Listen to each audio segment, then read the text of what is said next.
여러분과 함께 인사합니다. 주 안에서 사랑합니다. 인사하겠습니다. 주 안에서 사랑합니다. 네. 예. 날씨는 추워졌지만 우리 마음은 한결 또 따뜻하게 타오르게 될 것입니다. 촛불이 횃불이 되고 또 우리 마음의 가운데 주님의 성령의 불이 불타오르기를 주의 이름으로 축복합니다.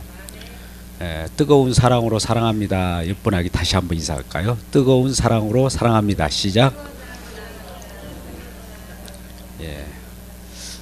마음이 녹아지기를 주의 이름으로 축복합니다. 오늘 말씀 제목처럼 먼저 와서 준비하다. 뭔가 준비하는 일들이 벌어져야 하겠죠. 큰 일이 있기 전에 많은 것들이 새롭게 평탄한 가운데서 일이 진행되어야 하기 때문입니다. 우리는 준비 없이 어떤 일이 진행됐을 때 난감, 말 그대로 황당한 일이 벌어지게 되죠. 그러나 하나님께서는 이미 예비하시고 미리 말씀하시고 또 약속하시고 약속대로 차근차근 이루어 가시는 하나님이십니다. 그래서 말씀은 우리에게 언약으로서 예언으로서 먼저 주어진 다음에 그것이 어떻게 실현되어 가는가를 우리 눈으로 똑똑히 확인하게 합니다. 주님께서 이 땅에 오신 것도 그냥 마구제비로 오시는 것이 아니라 미리 말씀하셨고 때가 참에 또 오시게 될 텐데 그 오심을 우리는 보고 그를 증거하는 자, 그리스도인이라고 하죠. 그리스도인은 예수 그리스도를 증거하는 자, 그가 하신 일을 바라보고 그가 하신 큰 일을 증거하는 자로서 뽑힌 자들이기 때문입니다. 여러분, 하나님은 우리에게 믿음을 주시는데 우리 자신의 믿음 없음을 드러내면서 하나님만이 모든 것이 이루어서 우리에게 주시기 때문에 믿음은 선물입니다.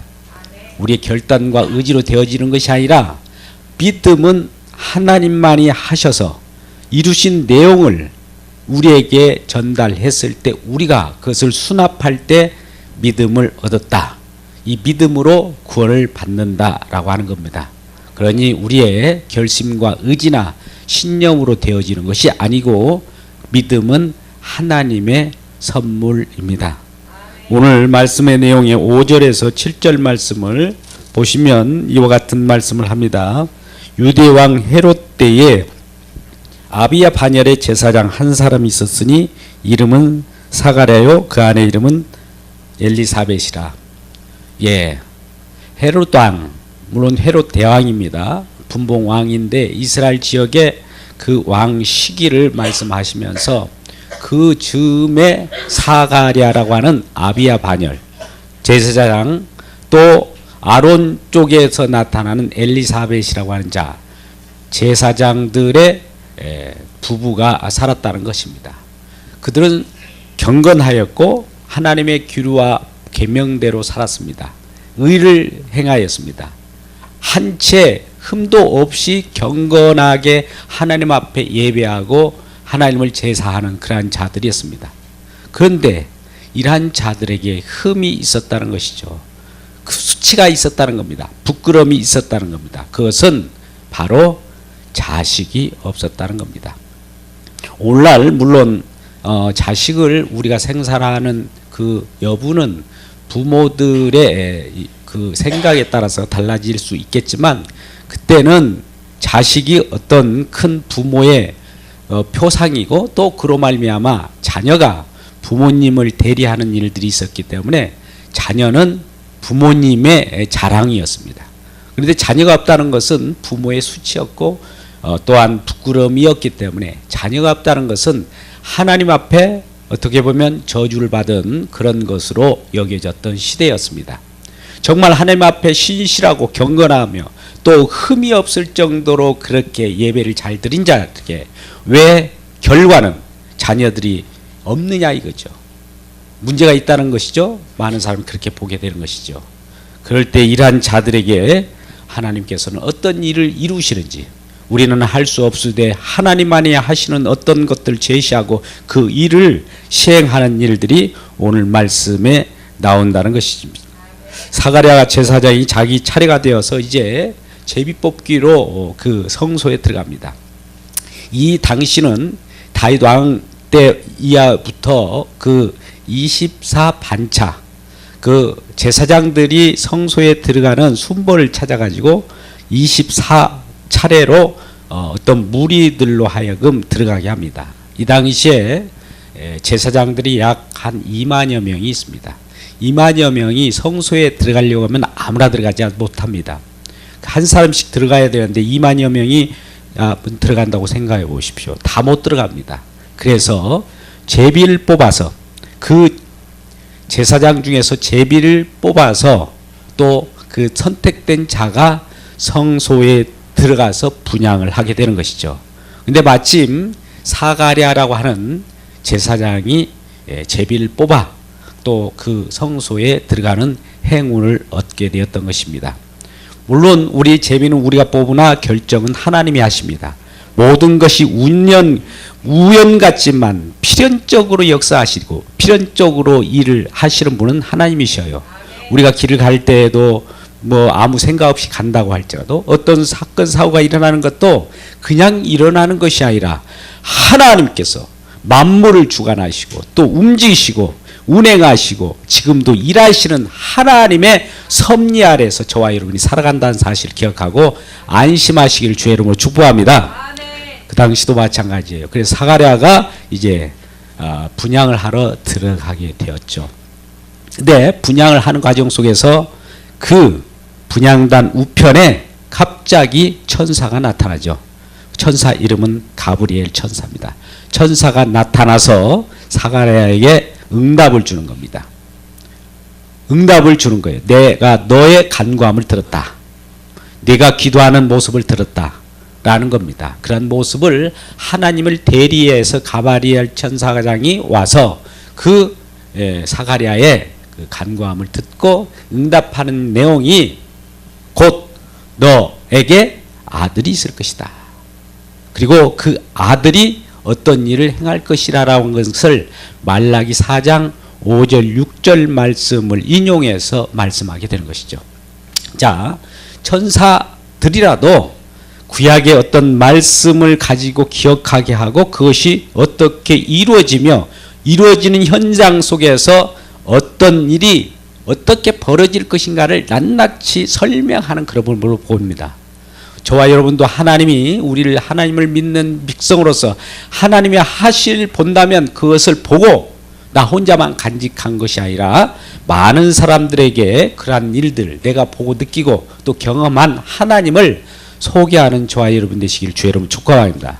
가브리엘 천사는 바로 하나님의 명령을 받고 이제 사가랴라고 하는 제사장에게 다가와서 분향하는 그에게 나타나서 너에게 아들이 있을 것이다. 아들은 이름이 요한이라. 그가 태어날 것이고 그가 앞으로 어떤 일을 할 것인데 그 하는 일에 대해서는 준비하는 일을 할 것이다 라는 거예요. 어떤 일을 예비하는 일을 할 것이라는 거예요. 그러면 예비한다고 하는 것은 문잔치라든지 큰 어떤 일들이 벌어지기 전에 저와 여러분이 무엇인가를 준비하는 거 아니겠습니까? 그 일, 준비하는 일을 하기 위하여 세례 요한을 내 자녀로 태어나게 한다는 것. 이 내용을 천사가 말할 때 이 사가랴가 그 말을 믿었을까요? 안 믿었을까요? 안 믿었어요. 왜요? 본인은 나이가 많다는 거죠. 또 부인인 그 엘리사벳도 나이가 많다는 겁니다. 여러분 우리 인간 가운데 우리 인생 가운데 우리의 가능성으로 우리의 육신적인 생각으로 어느 정도 가능해야 그것도 믿고 말고 하는데 전혀 나이가 너무 많은 거예요. 그래서 애를 낳을 수가 없는 그런 현실을 바라보고 믿을 수 없다라고 하면서 손살을 쳤던 것이죠. 손살을 쳤던 것이 이것입니다. 18절 말씀 사가랴가 천사에게 이르되 내가 이것을 어떻게 알리요? 어떻게 믿으리요? 그런 거예요. 아들이 있다라고 하니까 내가 이걸 어떻게 받아들일 수 있습니까? 예. 우리는 하나님 앞에 기도하며 간구하며 또 하나님께 어떤 하나님을 보내달라고 하고 하나님의 응답을 받길 원하고 하는데 응답이 막상 떨어지면 못 믿는 거예요. 이들은 얼마나 자녀를 위하여 기도했겠습니까? 우리에게도 자녀를 주십시오. 하나님, 왜 우리는 자녀가 없어서 많은 사람으로부터 수치를 당하게 합니까? 많은 것 경건한 생활도 많이 했고 무사람들에게 좋은 일도 많이 했는데 우리 가정은 왜 이와 같이 기도의 응답이 자녀가 없는 겁니까? 라고 많은 세월들 기도를 했을 겁니다.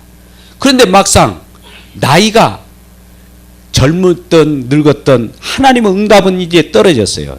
나이가 늦어서 떨어지기 때문에 문제가 됐는지 몰라도 내가 이걸 어떻게 믿겠습니까? 라고 하는 거예요. 우리가 이게 모순입니다. 하나님 앞에 어떤 기도와 간구, 요청을 할 때 하나님은 필히 어떤 일을 응답하시는데 그 응답이 내가 수납할 수 있고 또 가능성이 있어야 그것을 믿는 그런 부분들이 없지 않아 있습니다. 근데 여러분, 인간의 가능성으로 믿는 것은 믿음이 아니에요. 그것은 바로 우리의 가능성이지 우리가 할 수 있는 일이지, 믿음은 우리가 할 수 없을 때, 우리가 믿을 수 없을 때 하나님이 하셔서 믿음을 선물로 주시는 거예요. 우리가 할 수 있었다면 하나님께서 우리에게 믿음을 줄 필요가 없어요. 우리들은 하라고 하면 되는 거예요.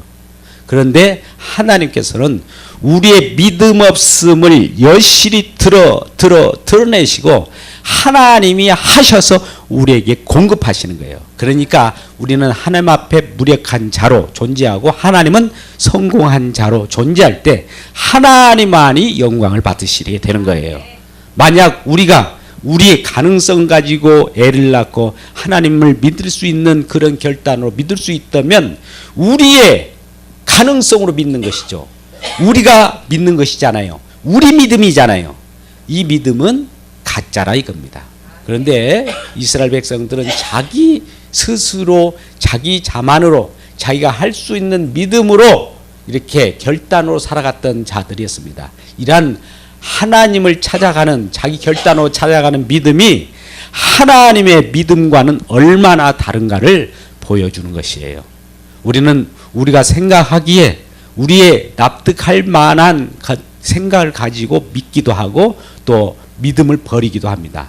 이 믿음은 우리 마음대로 되는 것이 아니에요. 하나님이 믿음이라고 하는 것을 가지고 우리를 견인해 갑니다. 끌고 갑니다. 믿음을 가지고 우리를 이것저것도 하게 하고 우리로 하여금 경험하게 하시는 거예요.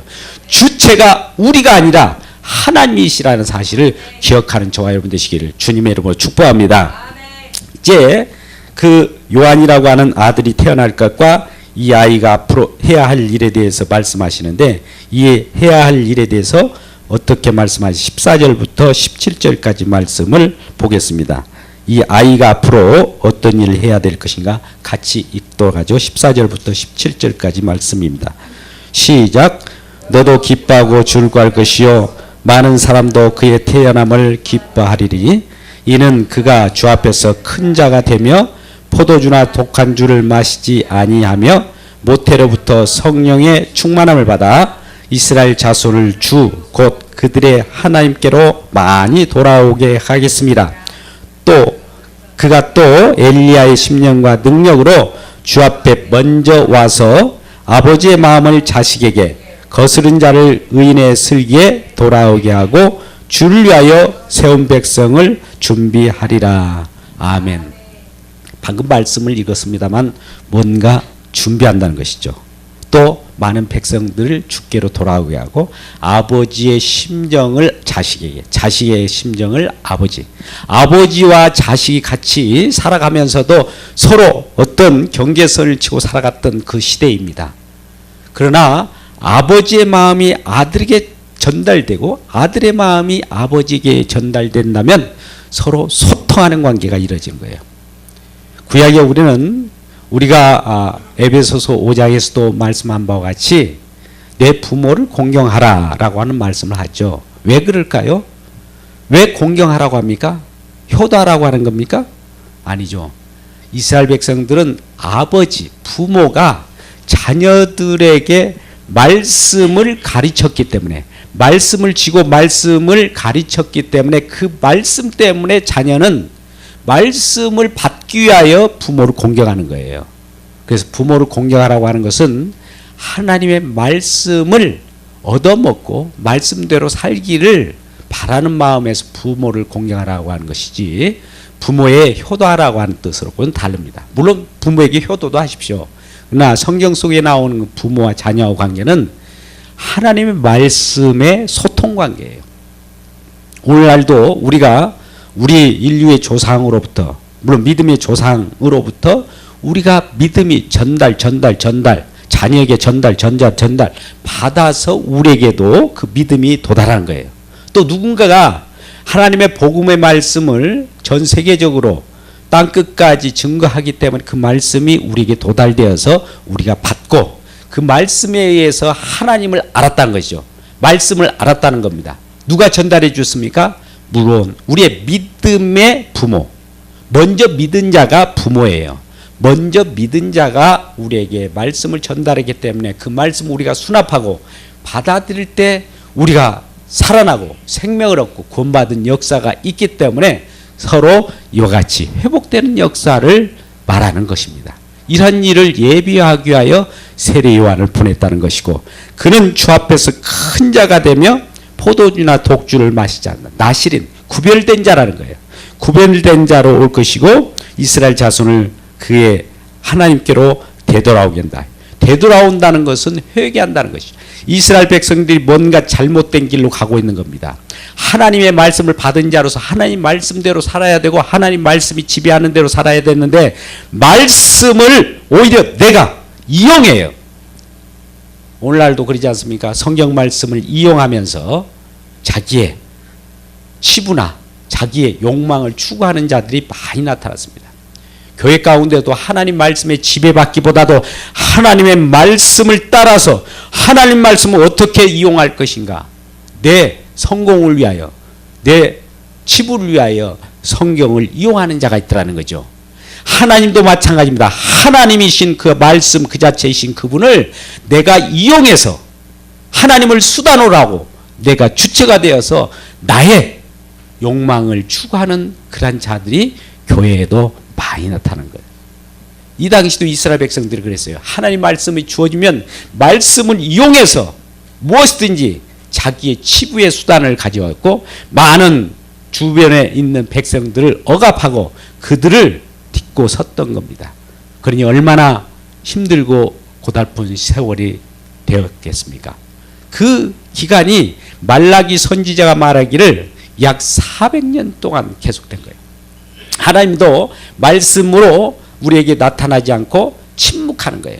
그 기간이 한 400여 년 됐는데 전혀 하나님의 말씀도 너무 기갈하여 말씀하지 않고 선지자도 보내지 않고 침묵하는 기간 속에 모두가 숨어 들었을 때 이스라엘 백성들은 그런 하나님의 말씀이 없음을 알고 이제 하나님처럼 자기 자신이 득세해서 자만심으로 살아가는 그런 시대에 있었던 겁니다. 그럴 때 세례 요한이라고 하는 자가 곧 와서 그러한 너희들로 다시 돌이켜서 하나님 말씀 앞으로 오라, 하나님께 돌아와라, 주께로 돌아오라고 외칠 자가 사가랴여 너의 아들로 태어날 것이라라고 수태를 고지하고 있는 것입니다. 이러한 내용 가운데 준비된 이스라엘 백성들이 이제 나오게 되는 것이죠. 그런데 이러한 태어날 자녀에 대한 이 내용을 가르쳐 줌에도 불구하고 사가랴는 그것을 잘 받아들이지 않고 믿지 않은 그런 일들이 벌어지는 것입니다. 그래서 우리는 하나님께서 어떤 일정한 계획을 가지고 때가 되어서 때가 차면 그 일을 꼭 수행하시는 거예요. 어떤 일정한 때가 있습니다. 우리는 과거, 현재, 미래라고 하는 시간 속 크로노스적인 시간 속에 살아갑니다만 하나님의 말씀의 역사는 카이로스예요. 하나님의 계시가 임하는 시간이 있어요. 그 시간은 우리가 느끼는 이 시간이 아니에요. 시간과 공간이라고 하는 우리의 3차원 세계 속에서 살아가는 그 시간이 아닌 하나님만이 일하시는 때가 있어요. 그게 진정한 때가 참에 기다렸다가 이제 하나님께서 일하시려고 진정으로 이 내 백성에게 이제 임하여서 내 백성에게 어떤 일을 혜택을 주고 어떤 일을 통하여 내 백성을 구원하려고 하는 그 때가 때가 찼다라고 하는 것이죠. 그래서 세례 요한이 오면 때가 다 찬 겁니다. 구약이 다 찬 거예요. 이제 신약에 혜성같이 빛같이 우리들의 가슴을 뜨겁게 할 그 빛이 나타날 것을 준비하고 예비하는 자가 바로 세례 요한인 것이죠. 이 세례 요한이 때가 차서 말라기 4장 5절 6절 말씀의 내용이 그대로 실현됩니다. 말라기 4장 5절 6절 말씀을 같이 읽겠습니다. 시작. 보라, 여호와 크고 두려운 날이 이르기 전에 내가 선지자 엘리야를 너희에게 보내리니 그가 아버지의 마음을 자녀에게로 돌이키게 하고 자녀들의 마음을 그들의 아버지에게로 돌이키게 하리라. 돌이키지 아니하면 두렵건대 내가 와서 저주로 그 땅을 칠까 하노라 하시니라. 아멘. 네, 발락이 선지자를 통해서 하나님께서 말씀하시는 거예요. 곧 있으면 내가 엘리야를 보내리라. 엘리야를 보낸다는 것은 엘리야 자신을 보낸다기보다도 엘리야는 구약의 선지자입니다. 이미 왔다 간 선지자인데 불을 내리고 또 많은 이방 선지자들을 갈멜산 전투에서 승리한 자 아닙니까? 그가 불을 내린 자 그 심정으로 엘리야와 같은 어떤 자를 보낸다는 겁니다. 엘리야와 같은 심령과 능력이란 표현을 합니다. 17절에 그가 또 엘리야의 심령과 능력으로 주 앞에 먼저 온다. 자, 엘리야가 온다라고 말라기에서 말합니다만 엘리야의 심령과 능력으로 온다는 거예요. 자, 엘리야는 어떤 자였습니까? 우리는 열왕기 상 18장 19장에 걸쳐서 나오는 부분은 엘리야가 갈멜산 전투에서 바알신 그러한 거짓 선지자를 대지해서 승리한 것은 하나님 앞에 이런 기도를 드렸기 때문이에요. 그 기도는 특이했습니다. 그러면서도 간단했어요. 이 기도는 열왕기 상 18장 한 37절 정도로 나오는 건데 이런 거예요. 하나님의 하나님됨을 보여주십시오. 제가 그리고 하나님이 종됨을 알려주십시오. 그리고 이스라엘 백성들이 돌이키는 일들이 있게 하여 주십시오. 이 세 가지 기도밖에 안 했어요. 여러분, 우리는 하나님 앞에 나갈 때 어떤 기도를 많이 부르짖습니까? 내 뜻을 관철시키기 위한 그런 기도를 많이 하지 않습니까? 또 내가 성공하고자 하는 어떤 소원의 내용을 아뢰지 않습니까? 그런데 내 소원 아랜다고 해서 하나님이 그 소원에 들어주지 않습니다. 하나님은 하나님의 뜻에 합당한 그 기도를 올릴 때 그 기도가 하나님의 뜻에 의해서 실현되는 거예요. 하나님의 모든 계획을 가지고 계시면서 그 뜻대로 하나님의 의지대로 어떤 일을 일으키는데 우리 하나님의 백성들이 기도하는 그 내용도 하나님의 뜻에 부합하게 만들어서 그 뜻에 부합하게 기도한 자들에게 응답을 주셔서 하나님의 일이 그들의 백성들에게 이루어지게 하는 겁니다. 할렐루야. 그러니 저와 여러분이 세상 이방인처럼 자기 소원을 아뢰고 내 욕구 충족을 시켜달라고 신을 쫓는다면 그 신은 하나님이 아니라 우상입니다. 우리는 10계명의 2계명 중에 너희를 위하여 우상을 만들지 말라고 해요. 자, 우상을 만들지 말라고 하는 그 전제, 그 앞에 너희를 위하여, 우리를 위한 신, 내 욕구를 위한 신은 우상이에요. 그러나 하나님을 위한 하나님은 진정한 하나님이에요. 그러면 우리는 하나님과 무관한 겁니까? 아니에요. 하나님을 위한 하나님의 소원을 빚고 하나님을 위한 하나님으로서 내가 존재한다면 그 하나님 안에 내가 발견되는 거예요. 할렐루야. 그래서 하나님 아니라고 하는 것은 천국 아니에요. 천국 아니라고 하는 것은 장차 곧 나타날 예수 그리스도 하나님의 아들의 세계이기 때문에 하나님의 아들 예수 안이라고 하는 겁니다. 이 안은 성령으로 말미암아 우리에게 알려주었기 때문에 성령 안이라고도 해요. 이것은 믿음 안이에요. 그 믿음 안에서만 우리가 알 수 있는 거예요. 믿음이 없이는 이걸 알 수 없어요. 하나님은 따로 존재하고 내가 따로 존재하는데, 내가 하나님 더 타자를 위하여 어떤 소원을 빌 때 너와 나와 관계 속에 내게 던져주는 건 내가 받고 내가 올려주는 건 당신이 받는 거 아닙니까? 이렇게 생각할 수 있습니다만, 우리는 믿음 안에서는 하나님과 우리가 하나로서 존재합니다. 동행의 관계예요. 그래서 하나님의 가신 곳에 나도 가고, 하나님께서 기뻐하는 곳에 나도 기뻐하고, 하나님께서 괴로워하고 슬퍼하는 곳에도 나도 슬퍼하며 눈물을 흘릴 수 있는 그런 감동이 우리에게 오는 겁니다.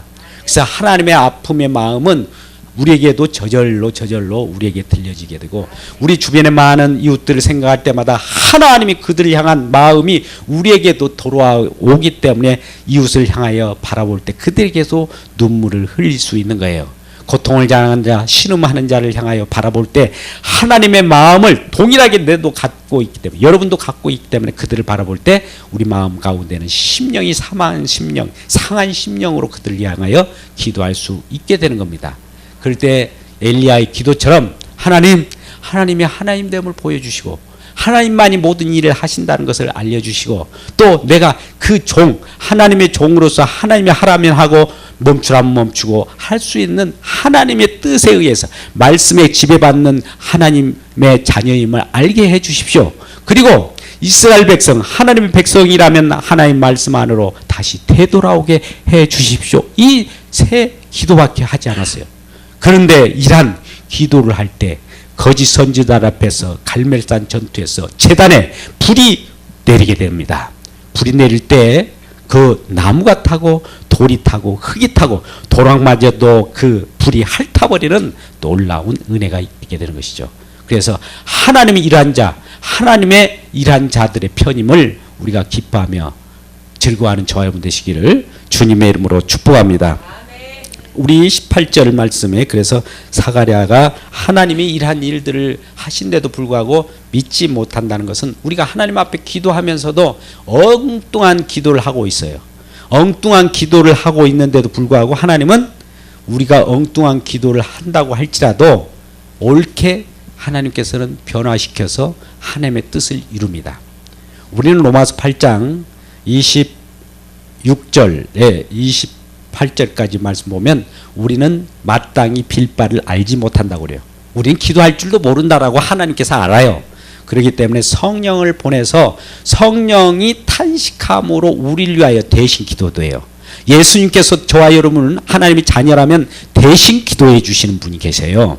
우리가 기도할 줄을 모르니까, 우리는 기도는 맨날 우리 욕구 충족만을 위하여 소원 성취만 비니까, 하나님께서는 우리를 위하여 대신 예수님으로 대신 성령을 보내셔서 그 성령으로 하여금 우리의 간구를 하나님의 뜻 가운데 이루어질 수 있도록 우리 기도를 교정해 줍니다. 우리가 그러잖아요. 한참 우리는 기도를 깊이 들어가기 전에 자기 소원을 많이 아렵니다. 내 뜻을 관철시킵니다. 그런데 성령 안에서 깊이 기도하게 되면 나중에 보면, 내 소원 성취는 다 무너지고 주님의 뜻대로 하옵소서, 이러한 기도가 되어지기를 주 여러분 축복합니다. 그러면 그 뜻이 이루어지는 속에 나를 하나님께서는 감싸고 집어넣어 버려요. 이것이 기도의 응답인 겁니다.